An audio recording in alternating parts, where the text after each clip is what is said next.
At Subway, start your day the flavorful way by adding new guacamole to your favorite breakfast sandwich. Perfectly made with a hint of jalapeno, our guacamole turns up the flavor to your breakfast. Try it today on a hot and toasty egg, white, and cheese. Subway, eat fresh. The BS Report is a free-flowing conversation that occasionally touches on mature subjects. The BS Report. The BS Report with Bill Simmons.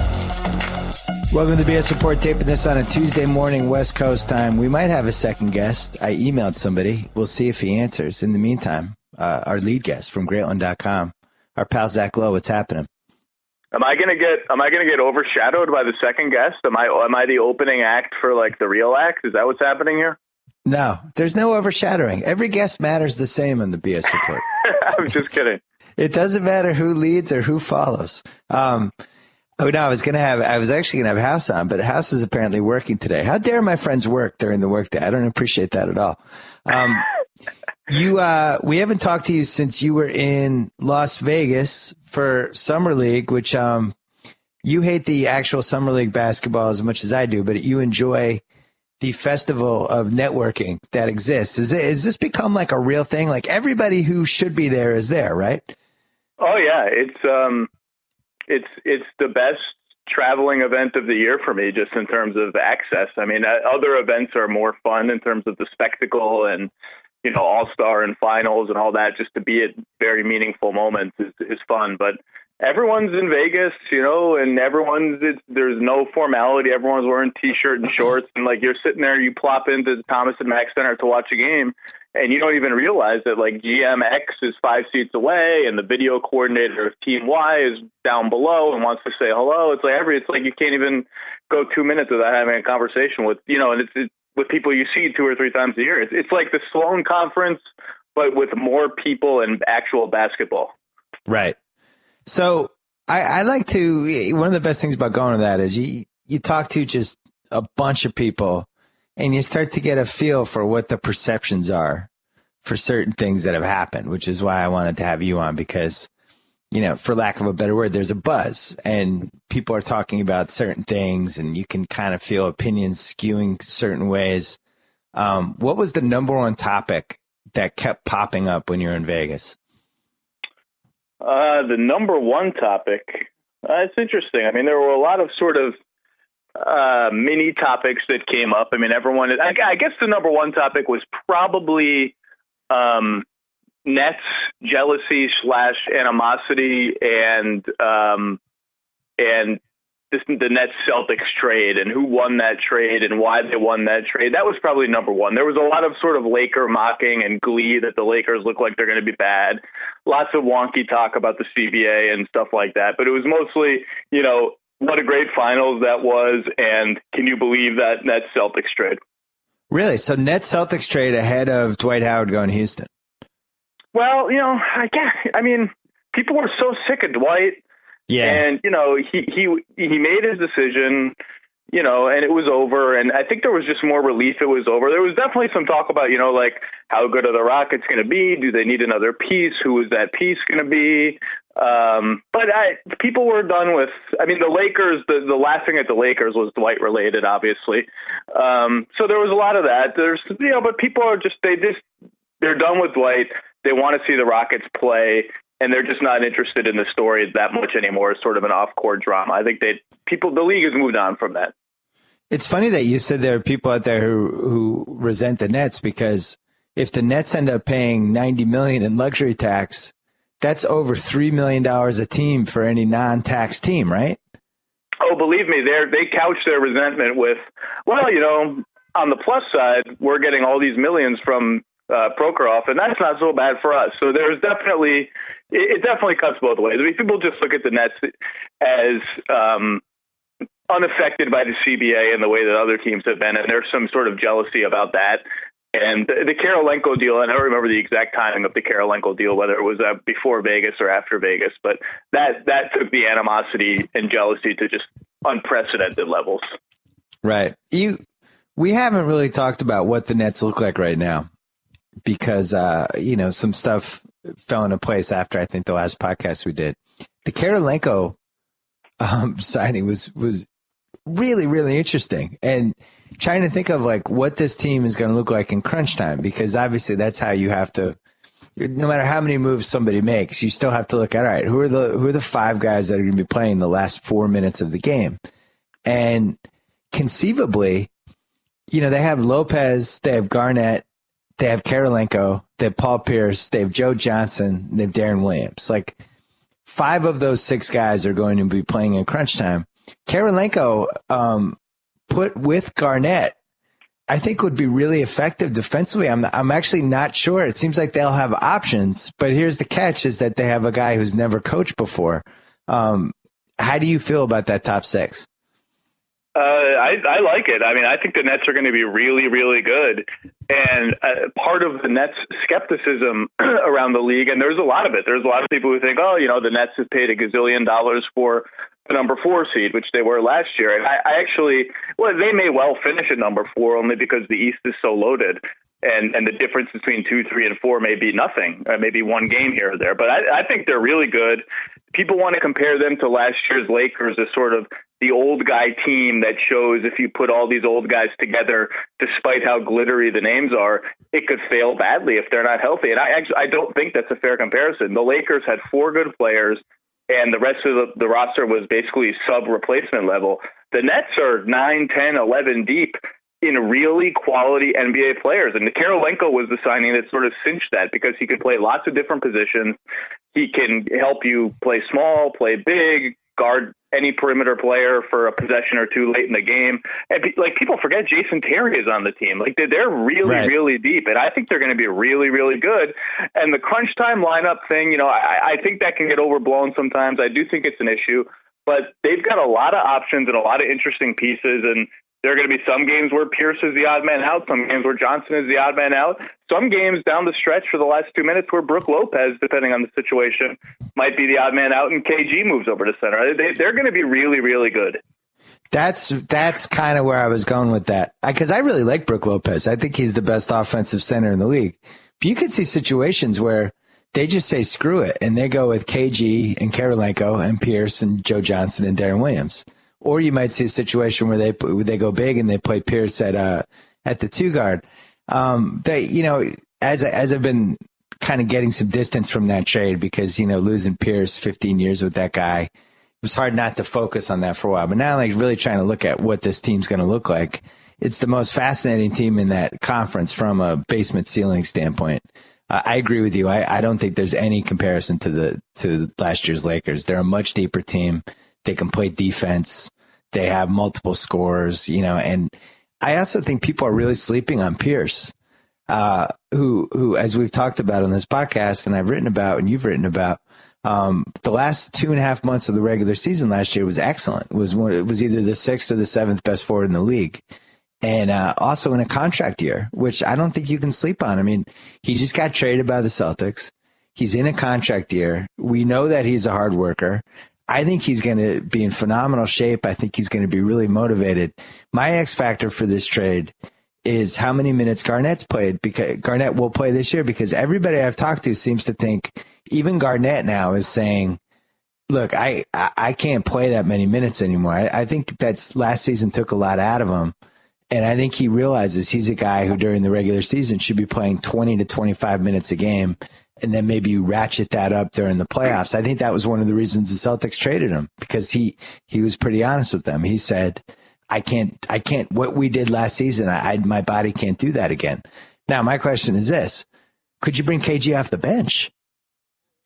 I mean, you could bring any of these guys off the bench. You could bring Pierce off the bench. And once they got Karolinko, I thought that became at least an interesting theoretical discussion.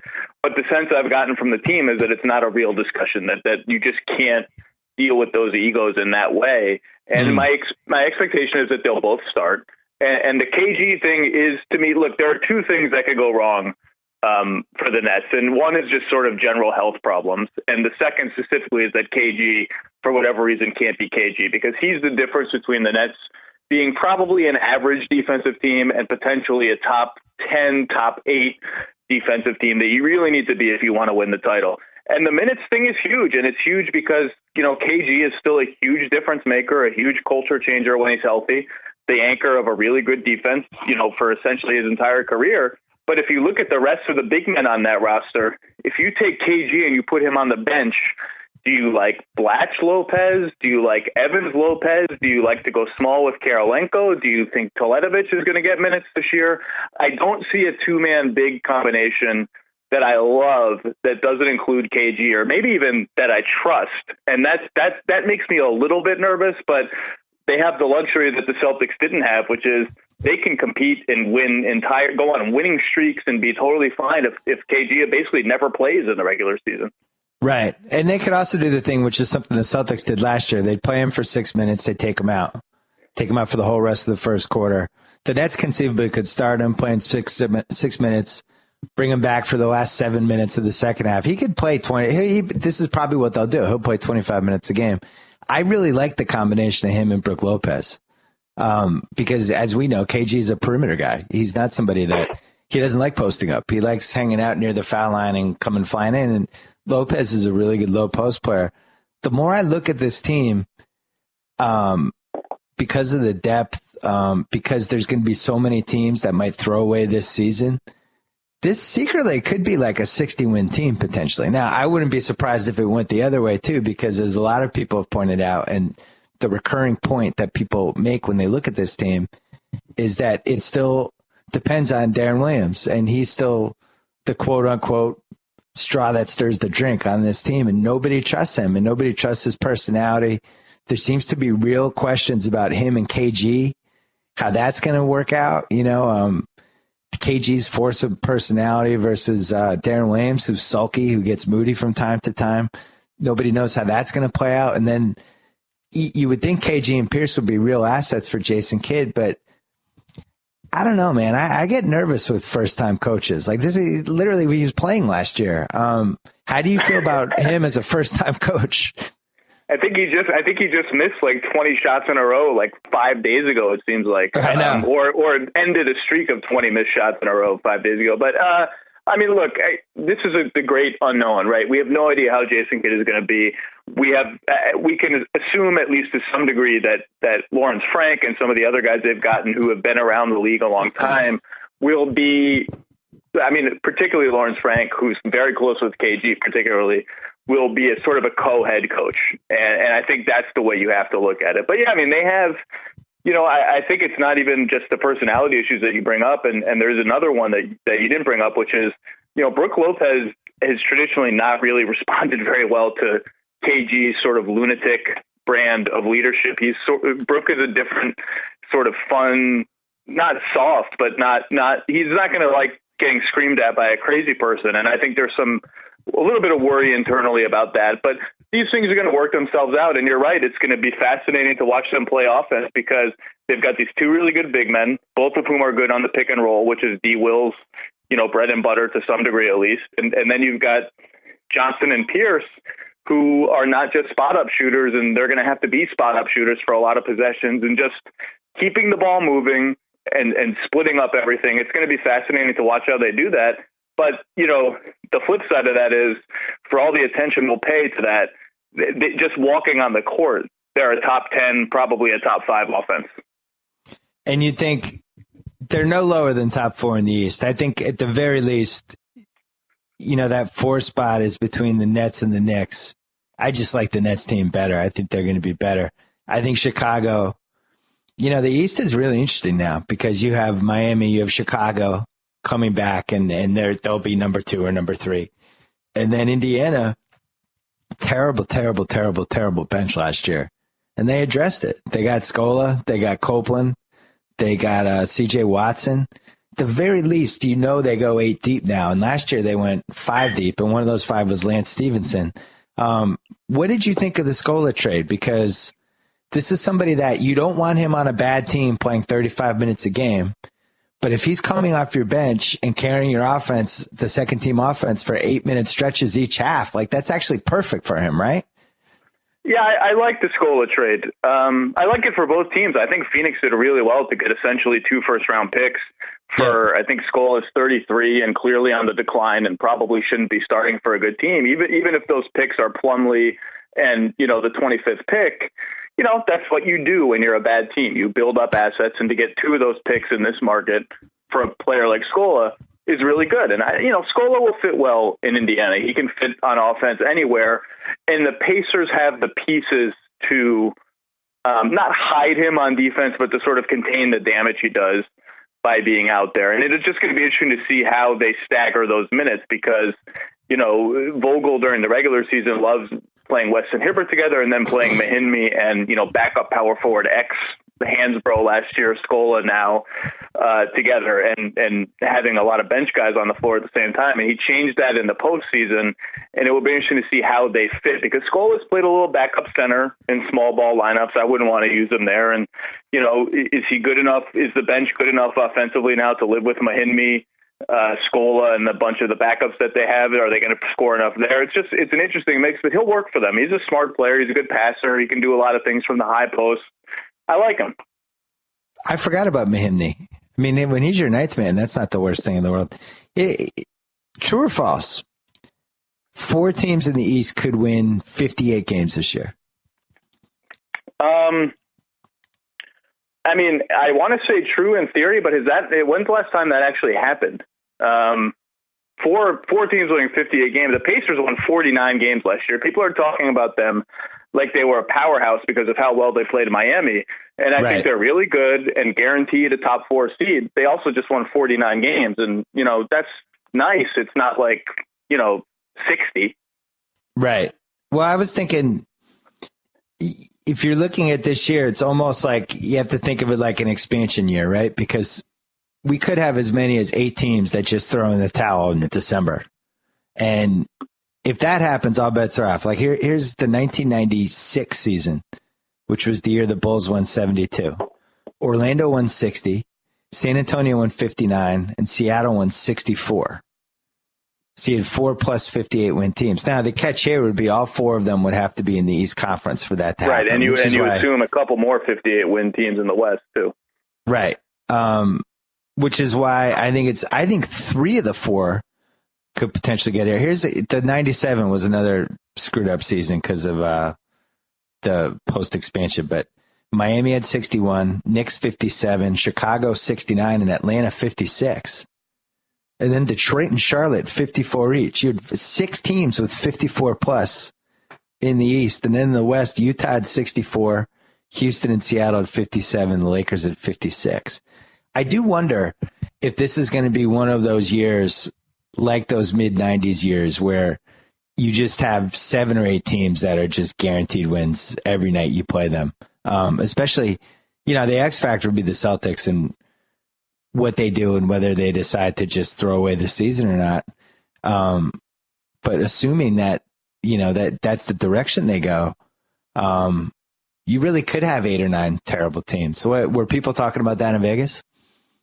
Yeah, definitely. And the tanking discussion goes both ways. I mean, everyone is obsessed with tanking now and look at all the tanking and how horrible is tanking. And then you just look at, like, if you're looking for the conference that's going to have 4 58 win teams, you definitely look at the East because you look at the Western Conference, it's like only, Utah and Phoenix are tanking is a strong word. They're clearly not trying to be good this year. And, Wait, hold that thought. So, you're right. We need a different word than tanking, and I don't know what that is. Maybe rehabbing? Rebuilding, rehabbing, something like that. I mean, I just don't know what Phoenix is supposed to do in a situation where all those moves to try and stay good that Lance Blanks made, which were obviously terrible, like Michael Beasley and, the moves that are 1 year before that with the Hakeem Warwick, Channing Frye and all that. Yeah. Just bad. So Phoenix is doing what they should do. Utah is a team that clearly is saying we are going to voluntarily get much worse and eat the draft picks as a result. But the East has more of those teams. The West has 2 plus Sacramento, who's just always bad. And other than that, the West has the other, 12 teams, 13 teams in the Western Conference are all going to be solid. I mean, Minnesota, Portland, Dallas, the Pelicans, those teams are all going to be okay. The East has Orlando, Charlotte. Charlotte, bless their heart, is at least trying a little bit with Big Al. Philly, I don't even think the Sixers have a team right now, or they certainly don't have an NBA team. And Boston, let's put it this way. If Boston is too good at the trade deadline, they'll make sure they're not too good for the rest of the season. And what happens if Rondo says, hey, guys, I'm ready. I'll be ready for a first day of training camp. Then my dad and I actually might have to call my dad after you because my dad and I have been talking about this. We're really worried about the Celtics being too good. The Brad Stevens part worries me. Rondo coming back with something to prove and a chip on his shoulder. Chris Humphries randomly turning into the guy who got 12 rebounds a game 2 years ago again. Olenek looked fantastic in Vegas. I'm in on Olenek now. I've never done a 180 faster on a draft pick. Jeff Green, like there are pieces. Like you could see them being a little better. You know, Brad Stevens, everybody loves this guy. People rave about him. He's almost like a cult leader, the way people talk about him. And I could see them being, especially in a bad conference, I could see them being like 20-15, 35 games into the season. Everybody like, oh, what happened? I thought we were supposed to tank. So who knows? If they are 20-15, 35 games into the season, I will be blown away. And I agree with you. The East has some really, really awful teams, and that some of these players have shown signs, and Rondo looks like he's going to be back for the start of the season, blah, blah, blah. I just still think their big man rotation is a mess, and their offense, I mean, I can't see an offense that cracks the top 25. It may by accident because of all these other bad teams, but they're just going to be a miserable scoring team, even if Rondo starts the season 100%. And again, if the front office, if they sense that they're too good for their draft position, I think we'll see guys like Brandon Bass and Courtney Lee and definitely Chris Humphries and whoever else shipped out the door.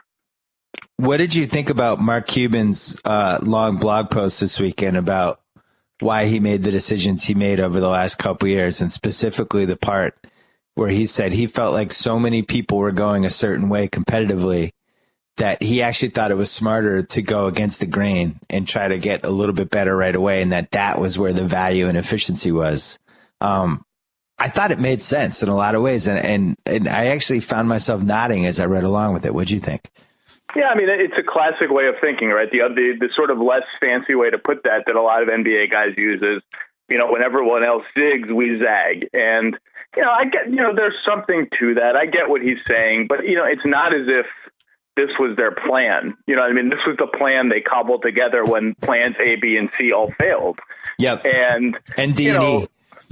But no, I said and plan D and plan E. They also, I think they had 5 plans that failed before this is what they landed on. And I do think, look, they're going to be, if you're not going to trade Dirk, then you can't be really, really bad unless Dirk is hurt, because he's that good. If you put just an average group of guys around Dirk, you're going to win 40 games. I mean, he's that good as an offensive player, as an offensive fulcrum for a team. So if your stance number one is we can't trade Dirk, which is the same thing as saying we can't tank, then you have to do something. And I guess he was not satisfied with the sort of rolling over of the cap space strategy they used last season. And although they could still have a lot of cap space this coming season, he pursued all these multi-year deals. And I think Devin Harris is good value. I think the issue just comes down to are Jose Calderon and Monte Ellis good value at those numbers, at 3 and 4 year deals. And they're better value than they were under their old deals. I still don't really love them as major pieces on a team for the next 2 or 3 years, but we'll see what they do going forward. I actually liked what they did. I'm going to get to that in a second, but I thought the one funny part about that blog post was Cuban really skipped over. I give him a lot of credit for writing it and being so candid about everything, but he really skipped over the one big decision, the big mistake that he made was Tyson Chandler, who I think they could have gotten for at least a little bit of a discount over what he ended up getting from the Knicks. But if they'd gotten him for 4 years, 50, something like that. And Tyson's been pretty candid about he would have taken a little less to stay because he loved it there and he loved playing with Dirk. He loved Carlisle. That's just an asset. And they gave away an asset, keeping their fingers crossed that they would get either Darren Williams or Dwight Howard. I don't think it's ever a good idea to just get rid of an asset.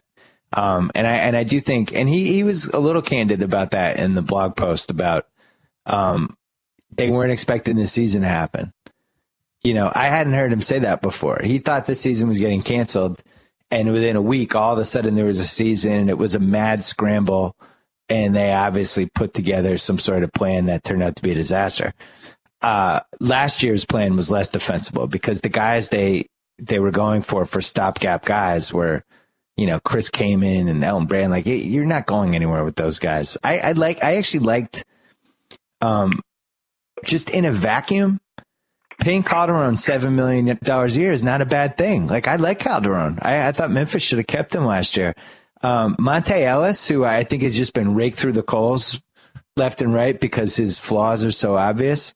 If you're paying him, what was it, $25 million for 3 years? That's like $80 a year. It's actually pretty good value for him, right? I'd rather pay him that than Tyreek Evans $11 million a year. So I don't mind what they did, and I also think they have a trade to make because they got the Marion expiring, they have the Vince expiring. They could put together a trade to get a $50 million guy. And as you said, Dirk is an A-lister, and somebody that you don't just want to build around for this year, but they wanted him to retire there. So once you make that decision, you're kind of stuck. You have to put a competitive team around there. Do you think that they have one more trade in them? They've got Marion's expiring. I think what we've seen with them is it's hard for them to make a game-changing trade because they just don't have non-Dirk assets. They don't have a first-round pick that is meaningful in any ways. In fact, they have a first-round pick that they owe down the line that may not convey till 2018 from a couple of trades ago. And, what are the young players here? I mean, Roddy Boubois, by the way, unsigned. Nobody wants the guy. He was like the untouchable trade piece, totally unsigned.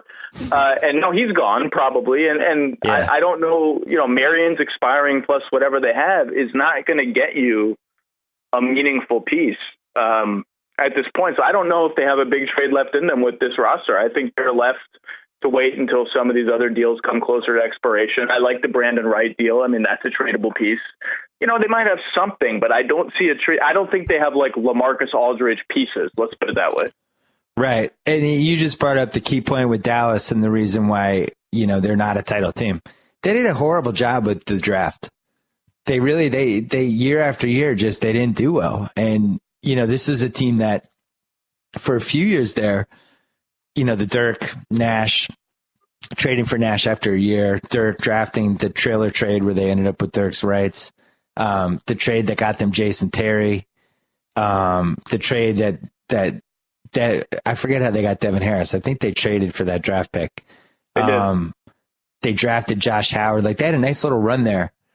And then it just ended. And, you look at a team like Houston, that was just grabbing these late first rounders and second rounders year after year after year, and Dallas wasn't getting any of those guys. And it's hard to draft down there. It's hard to get. Yeah. It's hard to make any hits when you're drafting in the 20s and then in the second round. I mean, even Houston. We think of Houston as a team that just hits home run after home run. I mean, I think a lot of that is because of Chandler Parsons, and then you go back and for every Chandler Parsons, there's like 3 Joey Dorseys. That just didn't work at all for them. It's just a total crapshoot, and the Mavs just didn't nail any of them. And when you're trying to stay afloat and sort of refurbish the office or whatever as a team that wins 55 games every year, you've got to sneak in a Kenneth Faried in there somewhere. You've got to find, once out of every 3 or 4 years, you've got to find someone who really can contribute. And they thought they had that with Roddy, and it didn't work out. San Antonio, another good example of a team that lived in the 20s for 15 years and just was somehow repeatedly able to get guys. Houston, I think the second rounders were what Houston turned out to be great at. They had not just Parsons, but wasn't Carl Landry, or did they trade for him?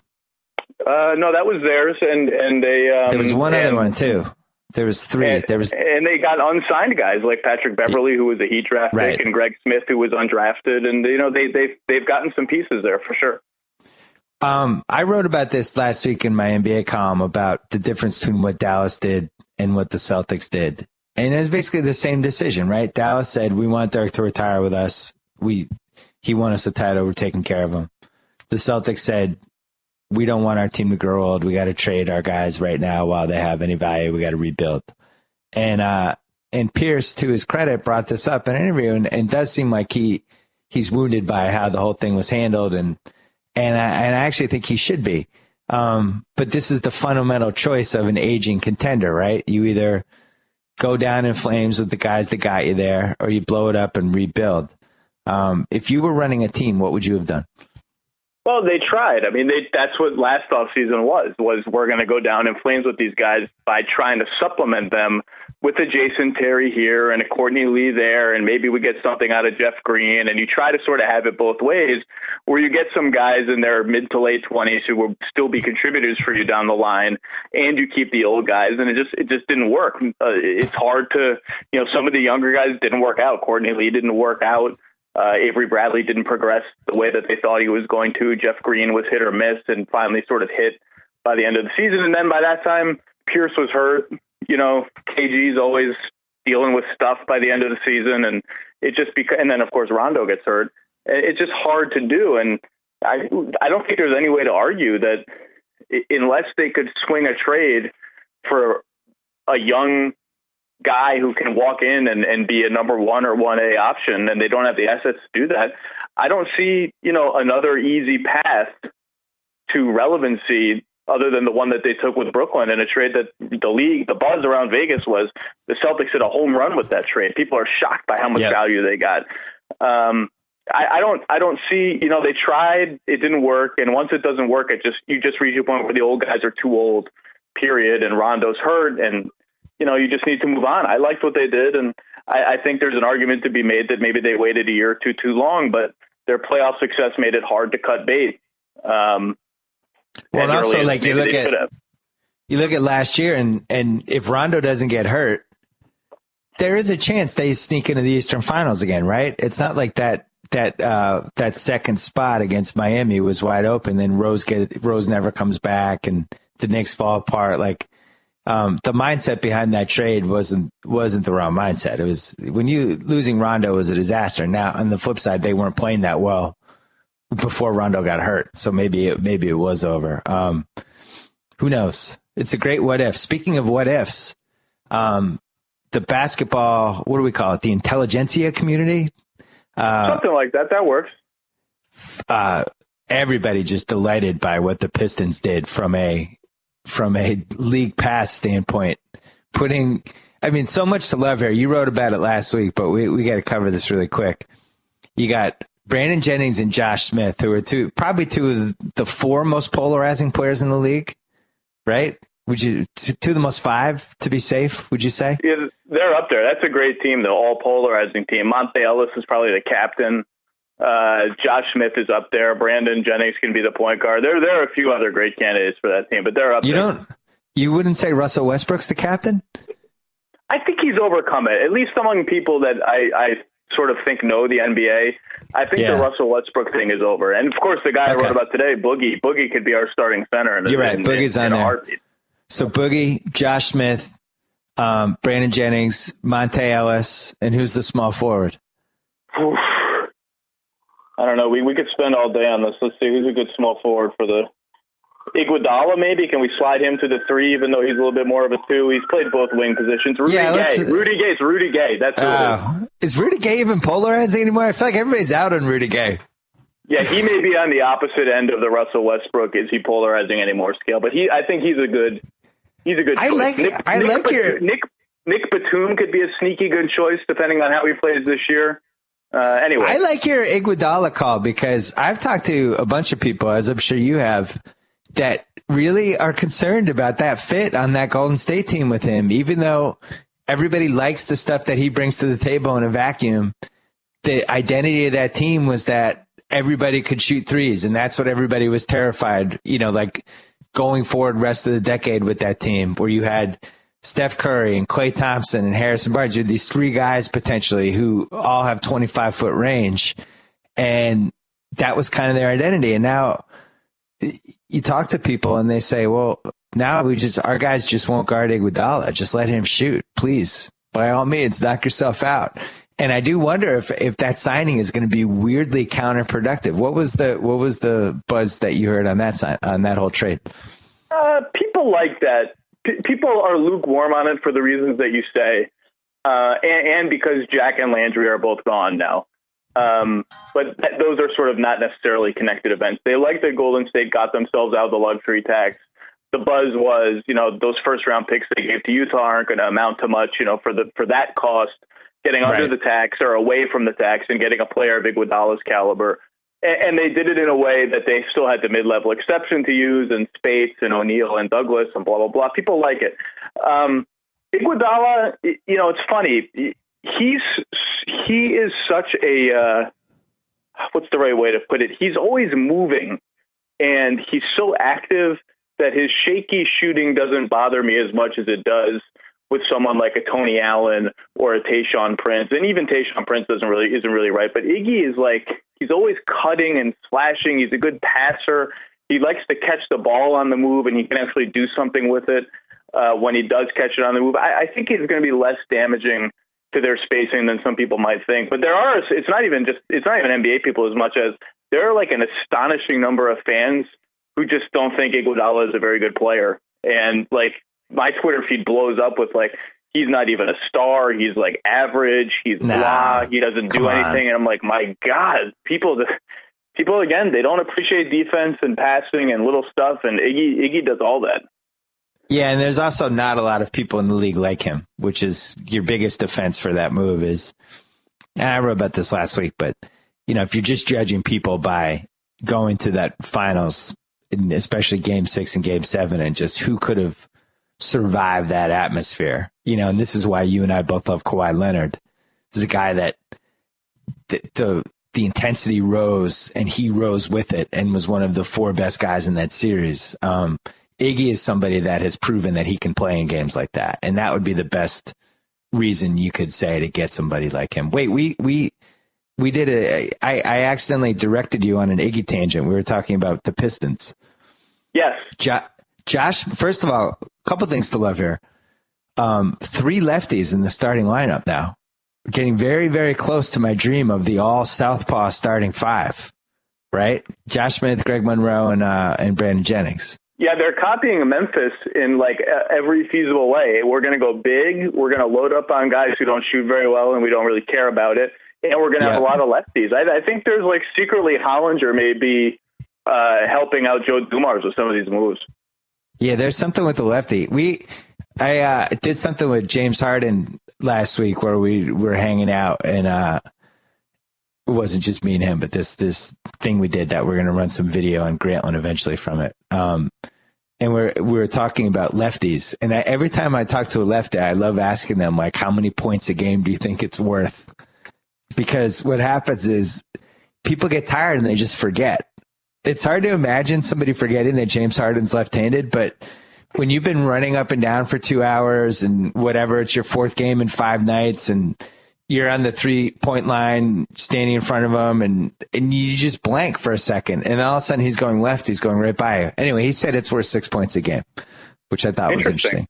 But so you have Brandon Jennings and you have Josh Smith, who I would say are in the top 3 worst crunch time shot selection of the last few years, of just guys that take shots and you're like, oh no.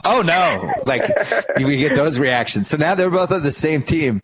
You have Drummond, who is probably the number 1 league pass wild card this year, right? I don't know what the stories you read about him is 290 pounds, that story, and he's never looked better. This guy could be a monster this year. So who knows with him?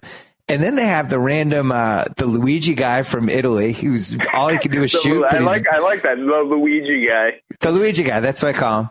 And then KCP, the draft pick, who nobody really saw 1 minute of in college, but is apparently a dead-eye shooter, or might have been drafted 20 spots too high because he was the only shooter in the draft, and we're about to find out. But a fascinating team. I know you'll be over under columns you write about the Pistons. I'm going to say 4.5 this season. I'm excited about it. In fact, I was talking to Joe Dumars today for a thing that's going up tomorrow, and I don't want to spoil any of it. But I told him when the schedule comes out, I'm circling a Pistons homestand and I'm going, because that team's going to be fun to watch and fun to be around. I don't know how good they'll actually be, but they're going to be fun. And the thing about KCP, I know nothing about KCP. I know nothing about any college player until they start playing in the NBA.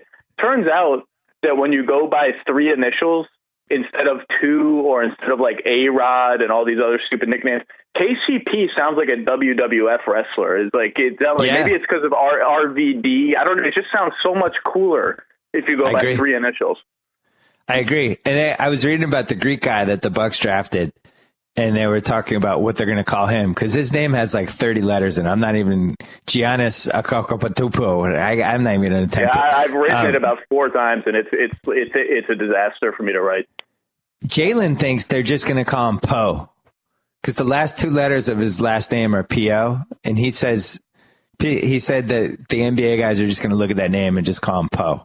So keep an eye on that one. Just apostrophe P.O. Did you ever get as much feedback on anything that you've written as the Pelicans thing you wrote 2 weeks ago?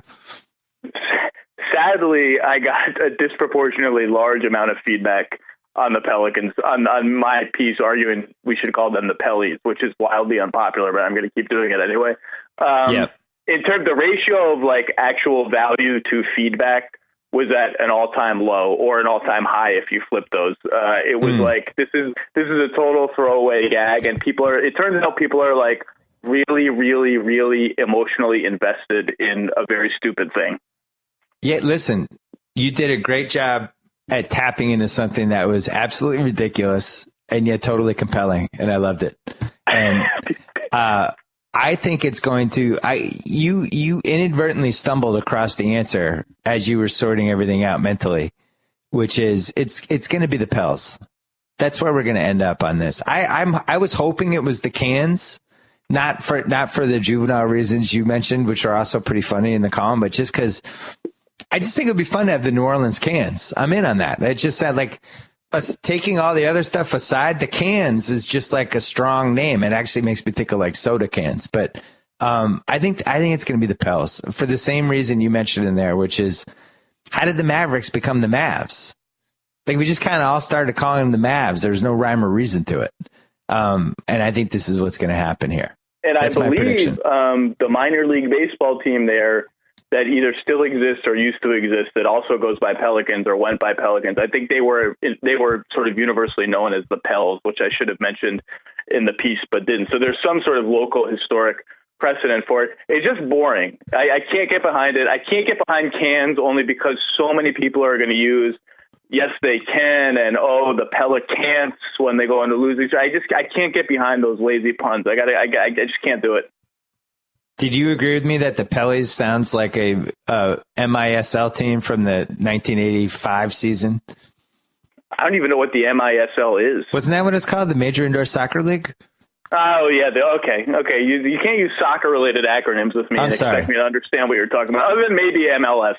I apologize. It sounds like a silly team. And that's part of the reason I like it. I like that it sounds like a silly team. I get it. It sounds juvenile and, Cubs fans. I know like a lot of diehard Cubs fans who will get legitimately angry if you call them the Cubbies. They just right. will not stand for it. It's the meaning. So I get it.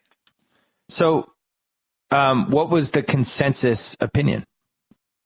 On that very pressing issue, I think probably among people who actually seem to be from New Orleans or indicate that they are in their comments, they like Pels. It's got the local tradition. It's completely inoffensive. It's not jokey. There are some jokesters that want the Cans for reasons that we've discussed, but I think Pels is a popular choice. The Flock got some traction. I like where you're going with that. The Flock got a little traction. I like the Flock. I like it. I think it might work better as like, I wrote this in the piece as like the dog pound or like a place or like a section of rowdy fans. Like, the Flock is going crazy. Right. But I think it works as a team nickname too. Were you the one who wrote about how you didn't know what to call the Thunder if you're talking about a player? I don't know why you don't email me when you have these dilemmas. You're a busy man with real responsibilities. Have you realized you've hired an NBA writer who I'm embarrassed about the last 2 things you brought up. Frankly. Well, why are you embarrassed? This is great. I love this. It's August. What else are we going to talk about? I think you should call them the Thundies. With an IE, not the Y, with the IE. Thundy. Durant is the only Thundy the only Thundy who averaged 25 points a game instead of saying Thunder player. I'm just saying you're out.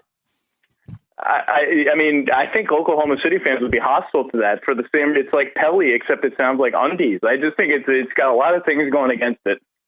Well, what were the other options?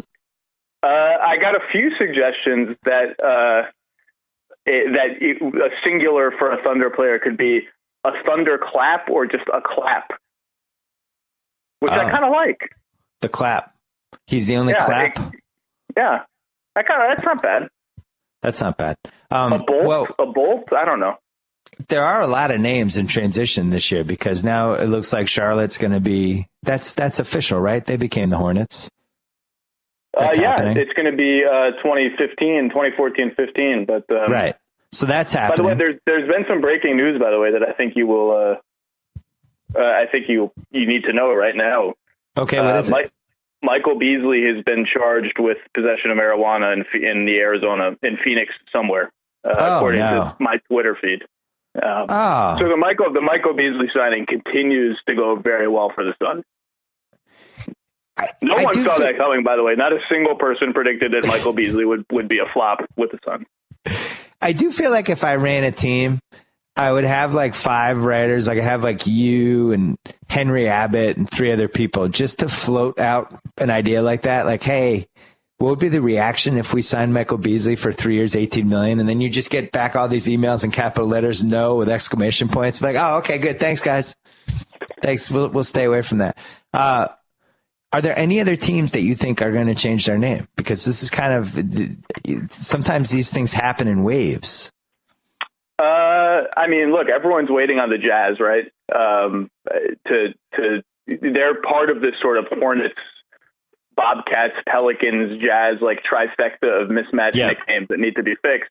But I've never seen a big local push, or heard of a huge local push for them to do it. And people seem to like the name and the legacy of it. And the rest of it is just sort of, I mean, who else would it be? Let's see. I mean, the rest of it is just sort of waiting for, is the team going to move? And that's where you have to look at the arena, and especially like a Milwaukee.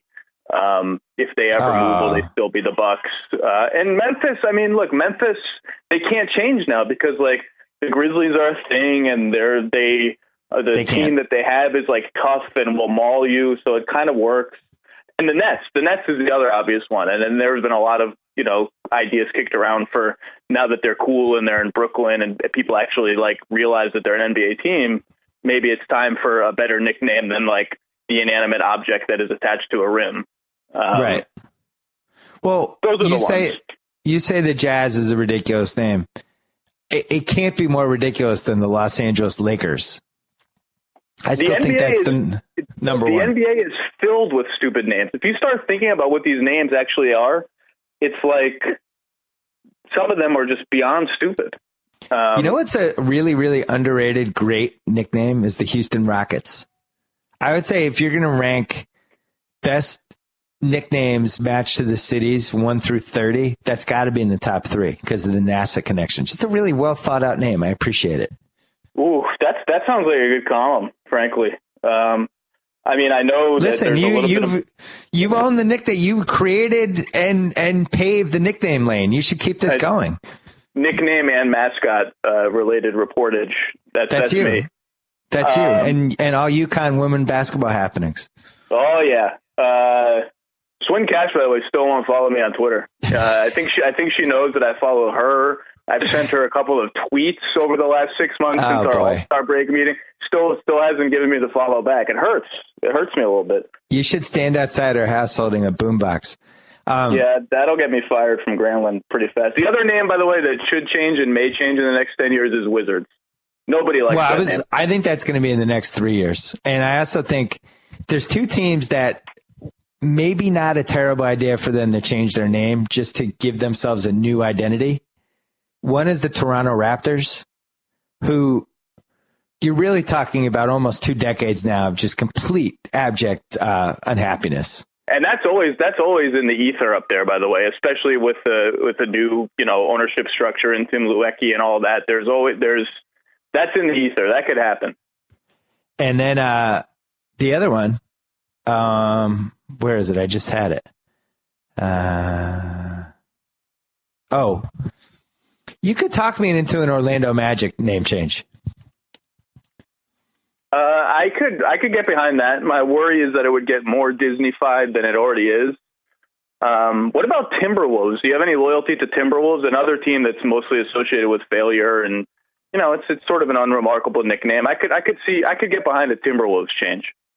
Yeah, what's interesting about the Timberwolves is they've just become the T-Wolves.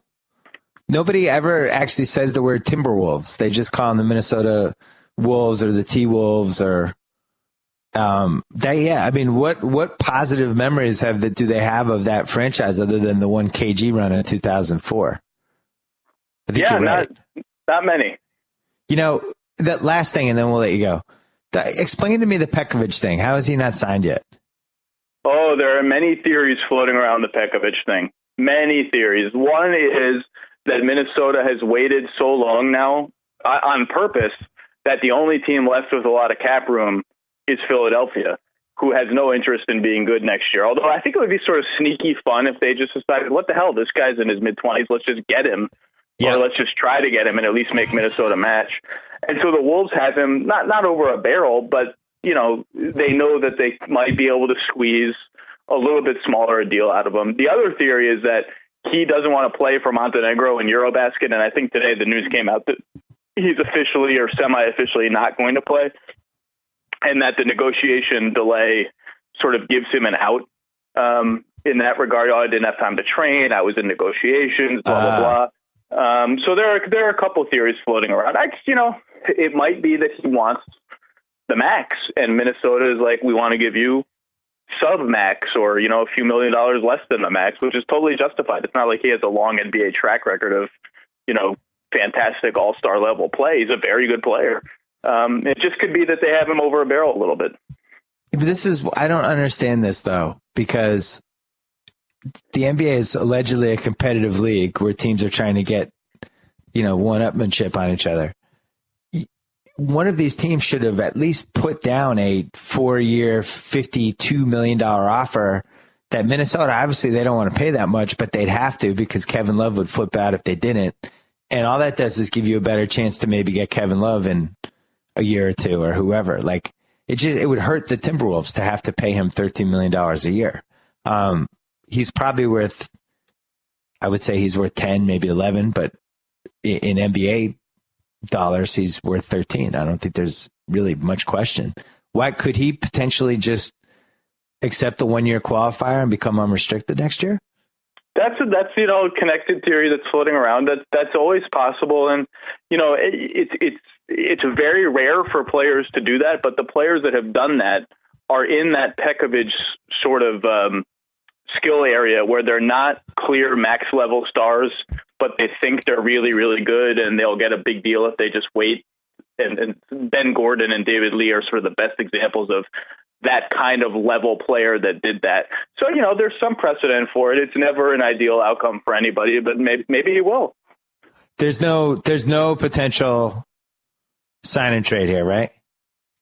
Well, I mean, Minnesota has taken on enough salary now with Martin and Brewer and Budinger that for them to sign Pekovic and take back the requisite salary that, unless they're trading him to an under the cap team or a team that's at least like Milwaukee, that's at least, partially enough under the cap to take on his contract without sending that much in return. It's hard for them to do a deal because they just can't bring back a lot of salary without going into the tax or getting close to the tax. So that's one weird. issue. Really weird. It's a weird situation. I mean, if you're Charlotte, would you rather have swung and missed on Pekovic or paid Al Jefferson just as much money as Pekovic is going to get? I know what I would have rather have done. Same for Cleveland. I would have rather have made a real run at Pekovic. Weird. The league continues to confound. Zach Lowe, I look forward to you continuing on the nickname corner. I can't believe we just spent 55 minutes talking basketball on August 6th. It's really something special. I mean, there couldn't be less going on in the NBA right now, and I think people are just generally dumbfounded that we did this, but I'm glad we did. Thank you. I'm glad I can bring high-level basketball analysis to about mascots and nicknames to the world. It means a lot to me. High level, 12 months a year. Talk to you soon. Look forward to your Pistons column tomorrow. Take care. See you, man. Target the sound off. Whoa. Thank you for downloading the BS Report with Bill Simmons. Too much fun. Check out more podcasts at the iTunes Music Store or at Podcenter at ESPNradio.com. Peace out.